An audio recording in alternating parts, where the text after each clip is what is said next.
ఎండి పుత్తూరు నందు ఆసక్తికర సంఘటనలు చోటు చేసుకున్నాయి. శ్రీకాళహస్తి నియోజకవర్గం శాసనసభ్యులు బియ్యపు మధుసూదన్ రెడ్డి ప్రచారంలో భాగంగా ఇంటికి వెళ్లినప్పుడు చనిపోయే దానివి, నీకెందుకు ఇల్లని ఒకరిని ఉద్యోగం ఇప్పిస్తానని చెప్పి 2 లక్షల రూపాయలు తీసుకుని ఇప్పించగా పోగా తిరిగి అడిగితే 50,000 రూపాయలు ఇచ్చారని తెలియజేసిన బాధితులు.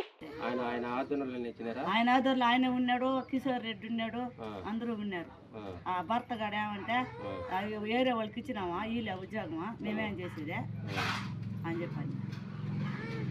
మొన్న ఎమ్మెల్యే వచ్చినాడు, ఏం అడిగినావా? ఏం అడిగినానైనా ఇల్లు లేదు, నైనా పురుగులలో ఉన్నాం, ఇల్లు లేకుండా నేను మీకెందుకమ్మా చచ్చిపోయే వాళ్ళకి ఇల్లు అనేసిపోయినా. ఎవరనిందే?